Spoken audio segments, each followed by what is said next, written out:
हमारा आज का जो रियल हॉरर इंसिडेंट है हमारे साथ मोहित ने शेयर किया है। हजारों बच्चों के तरीके जो मोहित थे वो भी आईआईटी जेई का सपना लेकर राजस्थान के कोटा शहर में पहुंचते हैं। वहां पर वो रहने के लिए एक हॉस्टल देखते हैं और उसके बाद मोहित के साथ कुछ ऐसी घटनाएं होती हैं जो उन्हें जिंदगी भर याद रह जाती हैं। ये जो कहानी है बहुत ही ज्यादा दिल दहला देने वाली है, तो आप सभी लोग वीडियो को पूरा देखिएगा। चैनल पे नए हैं तो सब्सक्राइब कर दीजिए ऐसी हॉरर स्टोरीज के लिए। वीडियो को लाइक कर दीजिए और आइए आज की एक ऐसी भयानक कहानी को शुरू करते हैं जिसे सुनकर आपका भी दिल दहल जाएगा। हमारी कहानी की शुरुआत होती है कानपुर शहर से। कानपुर शहर में एक छोटे से इलाके में मोहित अपने पूरे परिवार के साथ रहा करता था। आंखों में आईआईटी का सपना और दिल में कुछ कर दिखाने का जज्बा लेकर वो कोटा राजस्थान पहुंचता है। तो जो मोहित था वो बहुत ही मिडिल क्लास फैमिली से आता था, तो उसके पास इतना बजट नहीं था कि वो कोई अच्छा हॉस्टल अफोर्ड कर सके। तो उसने कुछ सस्ता मद्दा हॉस्टल पता किया और वहां पर जाकर शिफ्ट हो गया। अब मैं आपको थोड़ा सा उस हॉस्टल के बारे में बता दूं। वो जो हॉस्टल था उसकी दीवारें पुरानी थी और उसकी दीवारों से सीलन की महक आया करती थी। और जो हॉस्टल के गलियारे थे दिन के समय भी वहां पर हल्का फुल्का अंधेरा रहा करता था। आपको मैं थोड़ा सा बता दूं, वो जो हॉस्टल था उसमें 3 फ्लोर थे। तो 2 फ्लोर के जो रूम थे वो भरे हुए थे और तीसरे फ्लोर पर सिर्फ एक रूम खाली था। तो वही रूम मोहित को मिलता है। अब जब मोहित रूम के अंदर जाता है तो मैं आपको बताता हूँ कि जो रूम था वो काफी बड़ा था और धूल मिट्टी भरी हुई थी। ऐसा लग रहा था कि काफी टाइम से उस रूम में कोई रहा नहीं है। लेकिन मोहित को इन चीजों से फर्क नहीं पड़ता था क्योंकि मोहित को अपने बजट के हिसाब से रूम मिल गया था। तो मोहित उस रूम में जाता है और अपने सामान वगैरह रख रहा था, जो चीजें वो लाया था घर से। तभी होता क्या है कि एक पतला सा दुबला पतला लड़का उस रूम के अंदर चश्मा पहने हुए आता है और वो हल्की सी मुस्कान के साथ मोहित से बोलता है आगे अपना हाथ बढ़ाकर कि हाय, मेरा नाम साहिल है। तो मोहित पहले तो समझ नहीं पाता, फिर वो जो साहिल था वो बताता है कि मैं तुम्हारा नया रूममेट हूँ। तो मोहित बोलता है तुम इस कमरे में रहते हो क्या? तो उसने बताया कि हाँ, मैं इसी कमरे में रहता हूँ और अब से तुम मेरे साथ ही रहोगे। मोहित जो था वो घर से भगवान की काफी सारी मूर्तियां ले आया था। तो रूम में शिफ्ट होने के बाद उसने अपने बिस्तर की तरफ भगवान का एक छोटा सा मंदिर बना लिया। मैं आपको थोड़ा सा बता दूं, मोहित बहुत ही ज्यादा पूजा पाठ किया करता था। वहीं पर जो साहिल दूसरी तरफ था वो पूजा पाठ नहीं करता था। वो एक काफी शांत लेकिन पढ़ने में बहुत होशियार बच्चा था। अब दोनों में साथ में रहते हुए रूम में दोस्ती होने लगी। तो जो साहिल था वो मोहित को बिल्कुल भी कोटा में अकेलेपन का एहसास नहीं होने देता था। अब दोनों लोग साथ में पढ़ाई भी करते थे। तो जो साहिल था वो काफी होशियार था, तो वो मदद किया करता था मोहित की। अगर मोहित कोई सवाल हल कर रहा है, उसे नहीं आता था, तो जो साहिल था वो उसे बताता था और उसकी हेल्प करता था। अब धीरे धीरे उन दोनों की जो दोस्ती थी वो बहुत ज्यादा पक्की होने लगी। अब मोहित को उस रूम में रहते हुए 2-3 हफ्ते हो चुके थे। अब मोहित के साथ जो चीजें थी वो कुछ अजीब होने लगी। जो मोहित था उसकी धीरे धीरे तबीयत बिगड़ने लगी। उसे बहुत ज्यादा थकान और कमजोरी फील होती थी। उसे ऐसा फील होता था कि उसके शरीर में ताकत नहीं बच रही है, जैसे कोई उसकी ताकत खींच ले रहा है। और उसे अब रात के समय अजीबोगरीब सपने भी आते थे। मोहित जब सोता रहता था तब उसे ऐसा फील होता था कि कोई उसके कान में कुछ फुसफुसा रहा है, या फिर उसे कभी ऐसा फील होता था सोते हुए कि उसके रूम में कोई पैदल चल रहा है। अब ये चीजें वो बिल्कुल समझ नहीं पा रहा था। उसने डॉक्टर को भी दिखाया, लेकिन जब मोहित ने डॉक्टर को दिखाया तो डॉक्टर भी उसे कुछ बता नहीं पा रहे थे कन्फर्म कि आखिर उसके साथ हो क्या रहा है। लेकिन उसकी जो हालत थी मोहित की दिन ब दिन बहुत ज्यादा खराब होती जा रही थी। अब एक रात मोहित पढ़ाई कर रहा था। पढ़ाई करते हुए वो एक क्वेश्चन सॉल्व करने का ट्राई कर रहा था, लेकिन वो क्वेश्चन काफी डिफिकल्ट था, तो उसे गुस्सा आ जाता है। फिर मोहित ने अपनी किताबें रख दी और वो सोने के लिए चला जाता है क्योंकि उसे कुछ समझ नहीं आ रहा था। फिर वो जब सोने के लिए चला जाता है, फिर अगली सुबह होती है, तो वो उठ के देखता है अपनी नोटबुक में वो जो क्वेश्चन था वो पूरा सॉल्व किया हुआ था। तो पहले उसे सोचता है कि ये किसने किया होगा, फिर उसे याद आता है कि शायद उसके दोस्त साहिल ने किया होगा। और जहां पर वो क्वेश्चन सॉल्व किया था उसी के जस्ट नीचे लिखा था कि हार मत मानो दोस्त, मैं तुम्हारे साथ हूँ। तो वो साहिल को जगाता है। साहिल भी सो रहा होता है। तो साहिल से कहता है कि तुमने सॉल्व किया क्या? तो साहिल बस मुस्कुराता है और उसे बोलता है कि मैंने ही सॉल्व किया क्योंकि तुमसे हो नहीं रहा था। तो मोहित ने उसे थैंक यू बोला, तो वो कहता है कि नहीं यार, हम दोस्त हैं, थैंक यू वगैरह बोलने की कोई जरूरत नहीं है।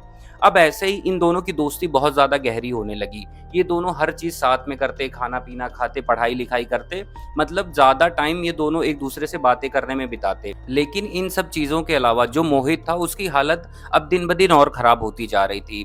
उसकी जो आंखें थी वो पीली पड़ रही थी, उसका पूरा शरीर दुबला पतला हो चुका था। और हॉस्टल के जो दूसरे बच्चे थे अब मोहित से कतराने लगे थे। मोहित से वो बात वगैरह नहीं करते थे और वो लोग आपस में बात करते थे कि जो ये मोहित है ये मतलब अपने आप में आपस में कुछ बड़बड़ाता रहता है। तो पूरे हॉस्टल के बच्चे मोहित से मतलब कटा-कटा रहने लगे। हॉस्टल में रहते हुए मोहित को काफ़ी दिन हो चुके थे। मोहित और साहिल की दोस्ती बहुत पक्की हो गई। उसके बाद एक दिन मोहित जो था वो अपने रूम की सफाई कर रहा था, तो उनके रूम में एक काफ़ी बड़ी अलमारी थी। साहिल उस समय रूम से बाहर था।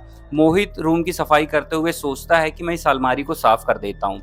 वो अलमारी को खोलता है और अंदर सफाई कर रहा था। उसे एक काफ़ी पुरानी डायरी मिलती है। उस डायरी पे बाहर साहिल का नाम लिखा था। तो जो मोहित था वो सोचता है कि ये तो मेरे दोस्त साहिल की डायरी है। वो उस डायरी को खोलकर पढ़ना स्टार्ट करता है। 2 से 4 पन्ने पलटने के बाद उसी डायरी के एक पन्ने के ऊपर एक आई कार्ड रखा था। उस आई कार्ड पर साहिल का नाम लिखा था, उसकी फ़ोटो लगी थी। लेकिन उस पर डेट आज से 5 साल पुरानी थी जब वो आई कार्ड इश्यू किया गया था।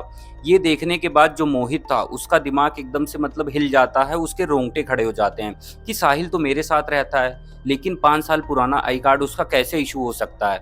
उसे कुछ समझ नहीं आता। वो उस डायरी को उठाता है, अपने रूम से बाहर जाता है और भागते हुए गैलरी से वो नीचे सीधा जो हॉस्टल होता है, हॉस्टल का एक गार्ड था, उसके पास भागते हुए आता है। उस हॉस्टल के गार्ड को सब काका काका कहते थे और उनके पास वो डायरी लेकर जाता है। हॉस्टल के फर्स्ट फ्लोर पर एक छोटा सा रूम था जो कि गार्ड को दिया गया था।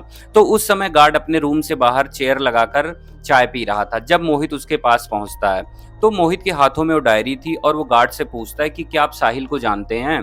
तो पहले तो जो गार्ड था वो मोहित को ऊपर से नीचे तक देखता है और कहता है कि बेटा, जब से तुम उस फ्लोर पर उस रूम में शिफ्ट हुए हो तुम्हारी हालत दिन ब दिन गिरती जा रही है।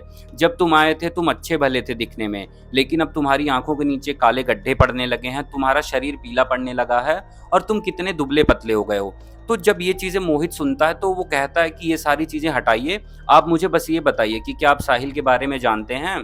तो जब गार्ड ये सुनता है तो कहता है बेटा तुम साहिल के पीछे इतना क्यों पड़े हो? तो वो आई कार्ड निकालता है मोहित और गार्ड को दिखाता है, कहता है कि मैं इसी साहिल की बात कर रहा हूँ, क्या आप इसे जानते हैं? मोहित के हाथों में पुराना आई कार्ड देखकर जो गार्ड था उसका चेहरा सफेद पड़ गया। अब कांपती हुई आवाज में गार्ड ने मोहित से जो बताया वह सुनने के बाद मोहित के पैरों तले जमीन खिसक गई। और मैं आप सभी लोगों को बता दूं, इस बात को बहुत ही ध्यान से देखिएगा, स्टोरी में अब जो आगे आने वाला है आप सभी लोग भी सुनकर हैरान रह जाएंगे। गार्ड मोहित को बताता है कि बेटा तुम जिस साहिल की बात कर रहे हो वो आज से 5 साल पहले इस हॉस्टल में रहने आया था। वो आईआईटी की तैयारी करने आया था। वो पढ़ने में बहुत ही ज़्यादा जीनियस था और उसका दिमाग बहुत तेज चलता था और उसका एक सपना था कि वो आईआईटी में जो एग्ज़ाम है उसे देकर वो इंडिया की टॉप रैंक लेकर आएगा और टॉप करेगा इस एग्ज़ाम में। उसके बाद क्या था, पेपर होते हैं और पेपर में बस वो कुछ ही नंबरों से अपनी ड्रीम रैंक चूक जाता है। उसके बाद उसके घर वालों के काफ़ी ज़्यादा उम्मीदें लेकर वो यहाँ पर आया था। जब उसकी ड्रीम रैंक चूक जाती है तो वो इस मतलब सदमे को सहन नहीं कर पाता और अपने ही रूम में एक रात वो पंखे से लटक कर अपनी जान दे देता है। उसके बाद वो रूम में जो भी बच्चे आए वो कभी 2 दिन, 4 दिन, 6 दिन से ज़्यादा नहीं टिक पाए। लेकिन तुम जब से उस रूम में आए हो, तुम काफ़ी दिनों से उस रूम में रह रहे हो, आज से पहले उस रूम में कोई इतना नहीं टिक सका। अब जब ये बातें मोहित सुनता है उसे तो हैरानी से मतलब वो पागल सा हो जाता है कि साहिल की ये बात क्या कर रहे हैं? साहिल तो मेरे साथ रहता है, खाना-पीना खाता है, मेरे साथ पढ़ाई करता है, वो मेरा इतना अच्छा दोस्त है, वो 5 साल पहले उसकी जान, वो मतलब इतना ज़्यादा मोहित कन्फ्यूज़ हो जाता है कि उसे कुछ समझ ही नहीं आ रहा था। अब ये सारी चीज़ें सुनने के बाद मोहित को कुछ समझ नहीं आ रहा था, वो भागते हुए अपने रूम में जाता है। वो रूम का जब दरवाज़ा खोलता है तो उस रूम का जो टेम्परेचर था वो बहुत ही कम था। उसे ऐसा फ़ील होता है कि वो किसी ठंडी जगह आ चुका है और विंडो के पास जब वो देखता है तो वहाँ पर साहिल खड़ा था। वो साहिल को एक डरी हुई आवाज़ में आवाज़ मारता है मोहित और कहता है साहिल। फिर जब साहिल पीछे मुड़ता है तो जो उसका चेहरा था उसके चेहरे पर एक भी एक्सप्रेशन नहीं था। ऐसा लग रहा था उसकी आंखों में एक अजीब सी जिद है। अब वो एकदम मतलब कहते नहीं कि इंसानों की तरीके रिएक्ट नहीं कर रहा था, ऐसा लग रहा था कि वो इमोशनलेस खड़ा है। और उसके बाद ये सारी चीज़ें जब मोहित देखता है वो बहुत ज़्यादा डर जाता है। फिर साहिल उससे बोलता है कि मेरे दोस्त तुम कहाँ चले गए थे? हम दोनों को तैयारी करनी है और इस बार आईआईटी टॉप करना है। उसके बाद वो ये भी बोलता है कि मैंने मोहित तुम्हारे लिए नोट्स बनाकर रखे हैं, हम दोनों को बहुत ही ज़्यादा पढ़ाई करनी है और इस बार टॉप करना है। साहिल की ये बातें सुनने के बाद जो मोहित था वो बहुत ही ज़्यादा डर जाता है, उसके मुँह से आवाज़ नहीं निकलती। लेकिन मोहित हकलाते हुए बोलता है तुम जिंदा नहीं हो, वो ऐसे बोलता है, इतना हकला रहा था। उसके बाद जो साहिल था उसने एक अजीब सी हंसी हंसी।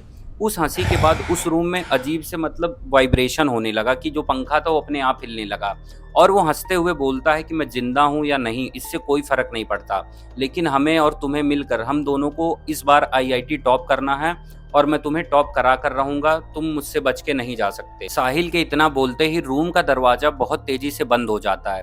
अलमारी के अंदर जितनी किताबें रखी थी वो बाहर उड़ने लगती हैं हवा में, और मोहित को ऐसा महसूस होता है कि कोई ठंडे हाथ उसका गला दबा रहे हैं। मोहित समझ गया था कि आज उसका अंत निश्चित है, लेकिन तभी मोहित के अंदर से एक चीख निकली, एक ऐसी चीख जो डर की नहीं बल्कि जीने की इच्छा की थी। उसने अपनी पूरी ताकत से चिल्लाया और कहा, यह तुम्हारा सपना था साहिल, मेरा नहीं। तुम एग्जाम में फेल हो गए थे, तुमने अपनी जिंदगी अपने हाथों से खत्म करी है, और मैं ये नहीं चाहता कि तुम्हारी तरह मैं भी अपनी जिंदगी खत्म करूं, तो तुम यहाँ से मुझे छोड़कर चले जाओ। और मोहित ने अपने पास पड़ी एक मोटी सी किताब थी, उसे उठाकर साहिल के ऊपर मारा, और वो किताब साहिल के आर पार निकल जाती है, और ऐसा लगता है कि जैसे वो एक किसी धुएं से बना हुआ है। उसके बाद जो साहिल था उसके चेहरे पर गुस्सा आ जाता है, और वो मोहित से बोलता है, तुम मुझे छोड़कर जाना चाहते हो क्या? अब इतना बोलने के बाद साहिल की आवाज में एक अजीब सा दर्द था। मोहित बहुत तेजी से चीखा और बोलता है, हाँ मुझे जीना है। और उसके बाद जो साहिल था, ऐसा लगा कि उस कमरे पर उसकी जो पकड़ थी कमजोर हो गई, और उस कमरे के जो दरवाजे थे खुल गए। उसके बाद जैसे ही मोहित ने देखा कि रूम के दरवाजे खुल गए हैं, उसने साहिल की तरफ बिल्कुल भी नहीं देखा और पीछे मुड़कर इतना तेज भागा। वो हॉस्टल से निकलकर भागता रहा, भागता रहा, भागता रहा, और हॉस्टल से बहुत ही दूर भाग के आने के बाद वो रुकता है। और आप मानेंगे नहीं, वो जितने भी भगवानों की पूजा किया करता था उसने हाथ जोड़े और सभी भगवानों को याद किया। वो ये सोचता है कि मैं पता नहीं कैसे बच गया, लेकिन उसने सभी भगवानों को धन्यवाद किया। उसके बाद वो कभी उस हॉस्टल में मुड़कर वापस नहीं गया। लेकिन इस पूरे इंसिडेंट ने मोहित के दिल पर एक ऐसा छाप छोड़ दिया कि मोहित ने अपने आईआईटी का बचपन का सपना छोड़ दिया। वो कोटा राजस्थान को छोड़कर अपने छोटे से शहर कानपुर वापस आ गए। फिर कानपुर में कुछ साल बीते तो मोहित बताते हैं कि इस समय वो अपने शहर कानपुर में एक छोटी सी नौकरी कर रहे हैं, और वो एक बहुत ही नॉर्मल जीवन जी रहे हैं। उस दिन के बाद से वो कभी भी अपने शहर से बाहर नहीं गए। मोहित हमें बताते हैं अपनी स्टोरी में कि अब वो रात में जब सोते हैं, तो सोते हुए कई बार जब रूम की लाइटें बंद होती हैं, वो अपने रूम में अकेले होते हैं, तो उनके कान में फुसफुसाहट की आवाज आती है और कोई बोलता है उनसे कि दोस्त हमें टॉप करना है। इतना ही सुनते हैं जब वो तो डर के मारे उठते हैं और अपने रूम की सभी लाइटें जला लेते हैं।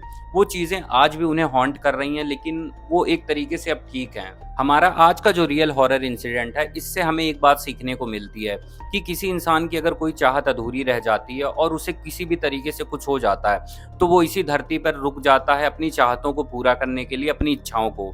आज की जो कहानी है वो साहिल के जो टॉप करने की आईआईटी के सपने के बारे में हमें बताती है कि कैसे वो यहीं पर फंस के रह गया। तो हमारा आज का जो रियल हॉरर इंसिडेंट था, मैंने आप सभी लोगों के साथ पूरा शेयर किया।